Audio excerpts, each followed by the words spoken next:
evening, cult members of Book Club Pop Culture Cult. I'm Sean. I'm Janice. And welcome to our reaction, discussion, review.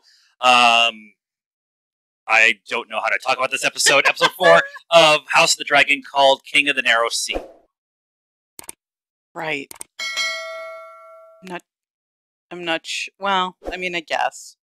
I'm not sure about the title, but okay. I mean, it's because of the King of the Narrow Sea's actions that we get to where we're at the end of this episode. So yeah. He's a dick. I mean, but he renounced it, so then he's not. I don't know. Right. Okay. So this is okay. I really love this episode. I really love this episode, and the reason I love it is as rebellious that Rhaenyra has been, and she chose her partner, her sexual partner. Right. She was manipulated by Daemon and the brothel. Right. And when she started to enjoy it and fight and kind of take control, Daemon went soft. Yeah. But after that, she went back and she had Kristen. Sir Kristen. And is it Kristen? Yeah, Kristen. Kristen Cole. And she chose it. Right. Which is something I love, because everybody complained about Arya choosing Gendry in season 8 or whatever. Mm-hmm. And now that's a little bit different because we grew up with Arya. Arya was a little girl when she started. She was right. an adult by the time we got done with ew. It's like, but she's an adult. She chose it. It was her choice. Right. And this whole episode, everything that Daemon did, everything that happened, everything that was going on with the brothel and taking her out and seeing the play and everything, is leads to her to make her own choice, to have her see that it's not just about the politics in the fucking castle. Right. It's all about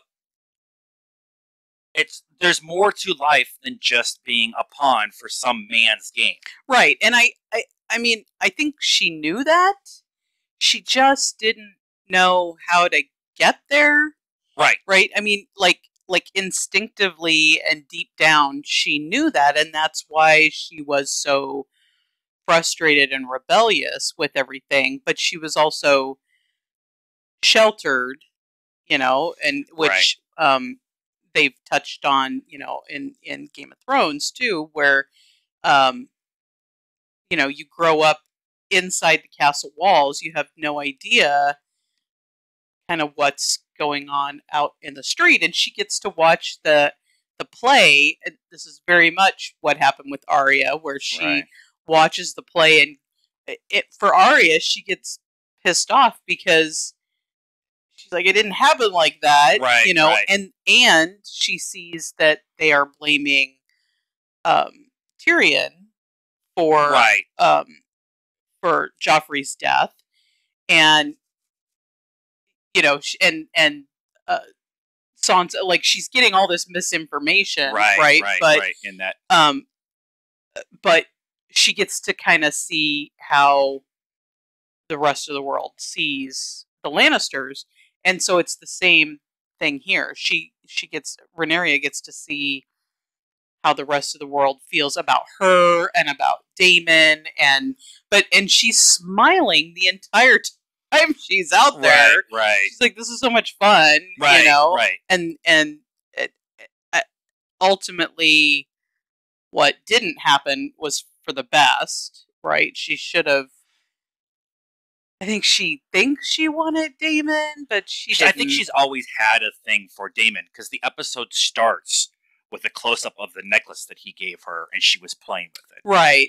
And she was on in the line of suitors conversation that was all the different people, like, laying out, like, why I should be picked to be your. But she was playing with the necklace, so it starts there with her thinking about him. I think that and the ring, I think that Alicent gave her, I think is the other thing that they showed. Yeah.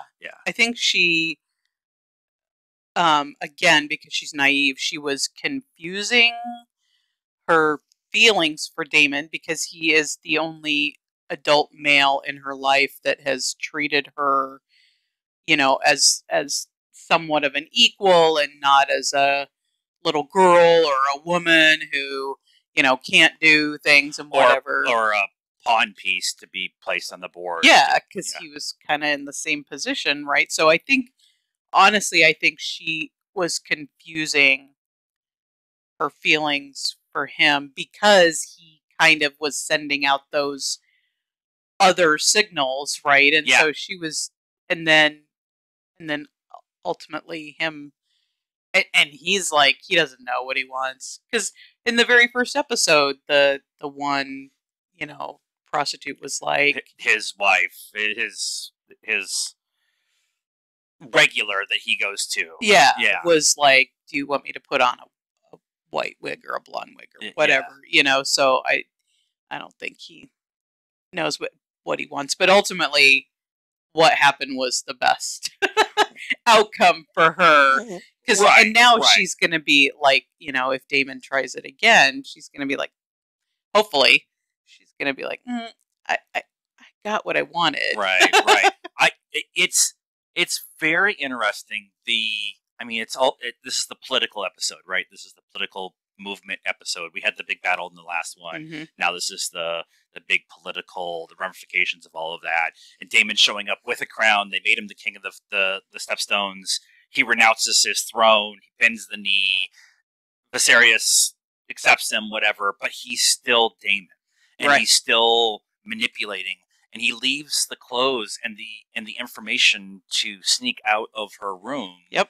And it's all the manipulation by Damon to get her to be with him so that they are wedded together, which you really don't really get until the end when he's drugged into the throne room and Viserys is like, you soiled my daughter. Yeah. She's your niece. How dare you? Yeah. And even if you didn't do anything, how dare you put her in a position to do that? And Damon's like, just give her to me. Yeah. And I'll leave. Yep. And I was just like, oh my God, this was his plan the whole time. Yeah. Because you kind of felt like maybe he felt something for her. Again, she's his niece. He kind of had more of that older brother vibe, which, like I said, she seemed like she was maybe kind of misinterpreting, or she's 17, I think, or 18. Yeah, at this time period. Yeah. But ultimately, dick. he didn't. He's just as manipulative as Otto. Yeah, and we'll get to Otto in a minute. And everything happened with Otto, but I just what Damon was trying to do, and then. Ultimately, I don't think Rhaenyra actually realized that's what he was doing, because when Alicent addressed it with her, mm-hmm. she denied that she didn't deny they went to the brothel. Right, they didn't deny that. Right, and her being awakened to the idea that sex can be done for pleasure and not just procreation, which we'll get into that scene too in a minute. But she didn't deny it. She didn't deny that she didn't. She denied sleeping with Damon, right? But she didn't deny going to the brothel, right? And the ramifications of sleeping with Kristen is kind of laid out with the spinning top at the end when the Maester comes in with the tea. Yeah, to in the holy hand grenade of Antioch. Remove any ramifications of your evening of going out and having a good time. Right. Can we wait and find out whether there's actual ramifications before we potentially kill her with Nightshade or Belladonna? Right. but her actions as a rebellious teenager when she's the heir has ramifications for Viserys and the realm. Yeah. Even if they can squash the rumor, it's out. It'll get out, no matter how small the number of. Like they made a point of saying, "Tell me who it is, and I'll tear out their eyes." So the rumor ends here. Right. And Viserys wants to not believe it, and he doesn't believe it for the longest time, even though Otto lays it out. And then he talks himself into it, I guess, is the best way. Because then Alicent went and talked to Rhaenyra, and then talk to Viserys afterwards, and she's like, no, she didn't do anything. Yeah, and you need to talk to her about it, and so because he's been so blinded, obviously by yeah. Otto the whole time. He's Yep. believing Otto over anyone else, including his daughter in this instance, even though he never talked to her about it. Like, he never came out and asked her about it. No, he just told her. That he just told her, yeah. And you know, ultimately, she got the power. Like you said, she got to sleep with who she wanted to. Went to him and said, "Okay, fine. I will marry who you want me to." Taryn. Yeah, the king, the prince of the sea, the sea snake, the prince of Lenore. Okay. Laenor. Yeah, I don't. A and an E together. Yeah. You know, fine. I'll do what you want. Like, she suddenly, you know, woke up, got empowered, whatever. To, I will do what you want. I will fix this. I will marry this person. Fix your political woes. But you know, I'm gonna have Kristen on the side, right? But she didn't say that Kristen's on the side. No, but she finally tells Viserys about Otto and how she's like, she didn't deny it either. She didn't deny he directly addressed it. The things that you did, now I have to pay for it. She doesn't deny that. She doesn't deny that something happened. Right. But in that, she says, Otto has people following me, right, to undermine me somehow, to put his bloodline on the throne. Yep. And that was an eye-opening moment for Viserys, especially after they show the runes on the blade, on the blade, right? And that's, you know, no matter what we do, we're still the kings of the.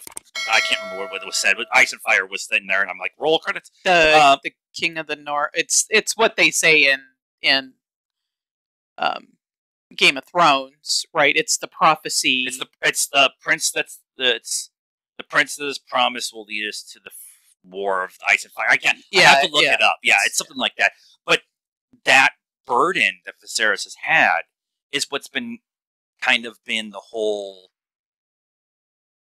driving force in his dreams and prophecies, and he's beholden to all these things, and he also doesn't want to get involved in a lot of stuff, and so he is passive on a lot of things. And finally, when she addressed it, when Rhaenyra addresses it all to him, he's like the light bulb goes off. Of course, Otto pushed Alicent onto me, and of course, his heir, his grandchild is supposed to be heir to the throne, and they've been spending the last 3 episodes, like two episodes, like, you know, it should be Aegon. It should be Aegon. Yeah. Like, his whole High Council has been like, no, not High Council.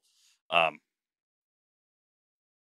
High Council. Is that what they call it? I can't remember what they're called every now. Yeah, the High Council. Like, they've all been like, it should be Aegon. It should be Aegon, and then. I love his little Viserys' 5 days speech that he gives.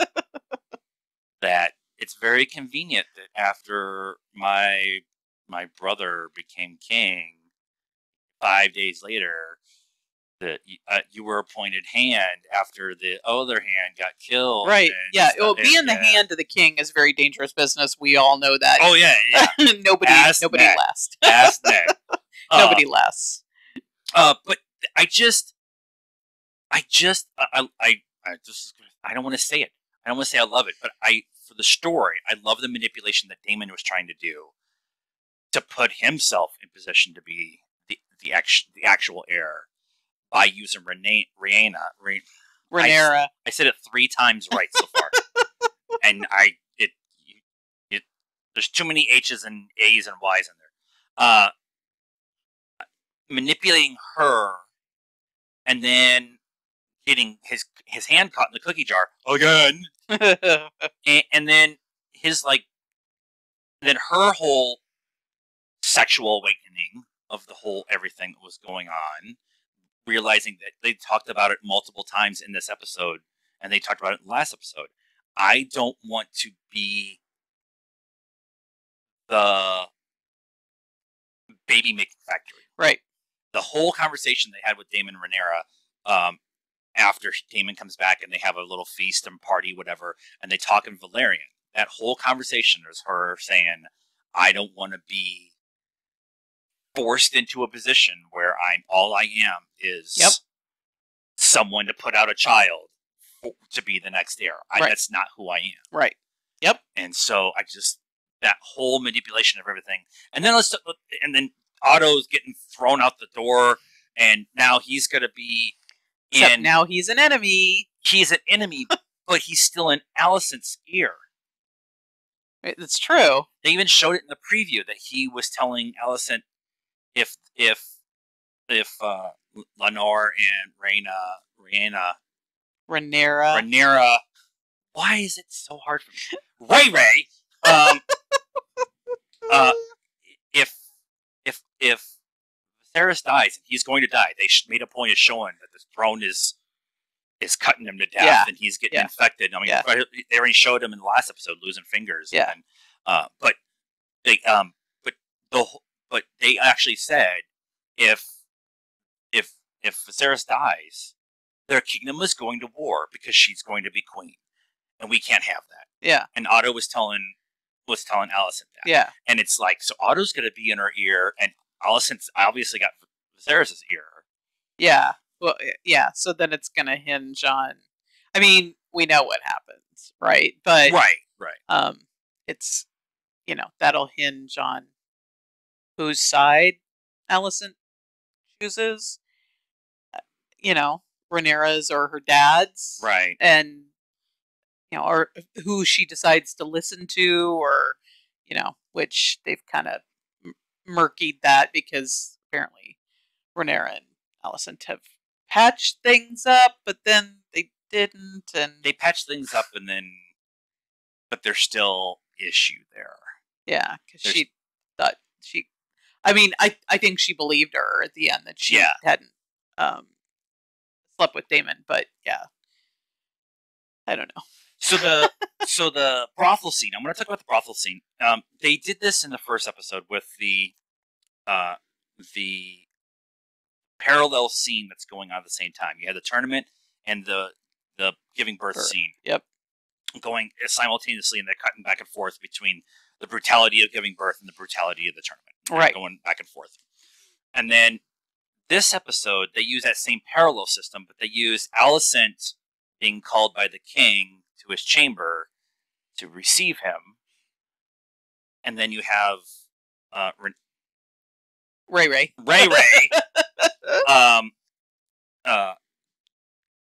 Doing stuff out of pleasure for the fun of it, which is more what is in line. And so the sex scenes or the brothel scene and the sex scene are paralleling each other about this is the fun of it. This is why she wants, Ray wants to do it this way. And then Alicent multiple times in this episode had this look of despair that she is what Ray doesn't want. And she made, even in their little conversation of making up, Rhaenyra is saying the whole time, if I don't want to be just a baby making factory the whole time. But Alicent's sitting there that's what I am. Yeah. And she doesn't like it. She's not happy. I mean, there's the scene where the servants or whatever are kind of running through the castle, and you hear the baby crying, and then you go into Alicent's room, and she's standing at the window trying to get the baby to stop crying, and she's not really a great mom. She doesn't want to be, she's doing what her dad told her and what she now has to do, and what she's been raised to believe that that's the only way a woman exists in this world. Yeah. And that's part of the conversation they have in this season, is that in this particular world of Westeros, is really based around a lot of medieval Europe. This was their role. This was what they were supposed to do. Yeah, and especially in royalty, because you've got to, advance the air and all of that, and then for poor people, it was just like, we need somebody to get out there and plow the fields. right. But the parallel contrast between the two scenes. Some people have rightfully had issue with Game of Thrones, and then the first little bit of House of the Dragon, about it being overly violent or overly sexual, and I understand that conversation, but they're using real world stuff, real things, real inside this fantasy setup, and to physically, emotionally, visually tell us there's a difference between these two women specifically, but overall in their responsibilities and them doing things because they want to. That parallel conversation, I really, really love. They've used it twice now, and that's why I talked about Arya to begin with, because it's the same kind of conversation about the difference between what Sansa went through and what Arya went through. Sansa was a pawn and was used and raped multiple times she was used as a pawn multiple times, but raped by Ramsay. And then Arya got to choose her own path and choose her own partner and choose when she was ready to do things. And so that parallel path was, a lot of people had a hard time with it. But I get what they were trying to say there, and they're doing it again here. They're just doing it in one episode and not over 3 seasons. Right, yeah. And ultimately, they both came to sort of the same place. They just different paths to get there. I think Alicent, yes. I think Alicent actually does care for Viserys. I really do think she actually cares for him. Yeah. But I don't think I think she is attracted to Rhaenyra. They have said in interviews they played it a lot more than just sisters. There was something extra there. They both made a point of playing it that way. Yep. And so but in this world, and she's daughter of the former hand, this is her role to play in this right. Game. Well, and she's the queen now. So. And she's the queen now, right? Yeah. And so I like that storytelling. I just love that storytelling. A couple of little smaller things. The younger boy of like 12 or whatever, showing up asking for Rhaenyra's hand, and the guy in the crowd like just harassing him the whole time, and so they have a fight and they pull Rhaenyra out, and he kills the boy. Kills. Yep. It's like, good on you. Yep. You got called out a C word, and it's like, nope, see ya. I'm 12. I don't care. I'll kill you. Parallels of Lyanna Mormont a little bit, kind of. Yeah. I'm a bigger deal than you don't think, underestimate the younger generation, right, in Westeros, especially from those kingdoms where you pull your weight. So like those smaller groups. Yep. Also, like they talked about the Narrow Sea, because of the Stepstones battle we had last week and stuff. But the Narrow Sea, if you go back and think about Game of Thrones, the Dothraki never pass over the Narrow Sea until Dany brings them. Mm-hmm. So again, they talked about the Narrow Sea last week, and what's going on the last couple of weeks. But it was just, now I have a visual thing in my head, so when I think about it later on, the dagger, and the dagger, and then just kind of what they showed in the preview. It's the Targaryens going to set up the wedding, and the dragons are going along, and I think the big fight is going to come. There's going to be another fight, another big battle, whatever, in this season, especially when Viserys dies. There's going to be something. Yeah. And Daemon gets banished back to I think he said the Vale. I think Daemon's in the Vale. He's married off to the Vale. I think his wife is at from the veil. From the veil, right? Yeah, so right. But they showed him in the trailer on horseback, no armor, cloaked, riding through. Oh, Damon cut his hair. Yeah, it's way better short. Looks way better. It's way more real. But he's again going to be now. He's a loose pawn on the table. Yeah, doing his own thing. I mean, he has been. He has been, but he doesn't have a war to fight now. Right. So now what does he do? Because it's been 4 years. Is that what they said? 4 years from when he left. Yeah, and then fought this war. Right. And now he's back. So yeah, now what does he do? Now what does he do? Now is he gonna pack? He's gonna back somebody? Is he just gonna sit back and wait until everybody fights each other, and then he comes in and cleans up third party the whole thing? Maybe. Yeah. But I'm interested to see what happens with him. So I think that's everything we have to talk. I think we hit the main points of what this episode was. Yep. There wasn't a lot of big fight scenes to talk about. Right. So let us know what you thought of this episode and our reaction and review of it in the comments down below. Please be nice. It's a requirement around here. Like this video, subscribe to the channel, hit the bell for notifications, follow us on all the social media stuff, Facebook, Instagram, Twitter, and TikTok. Links in the description down below. And until next time, cult members, good afternoon, good evening, and good night.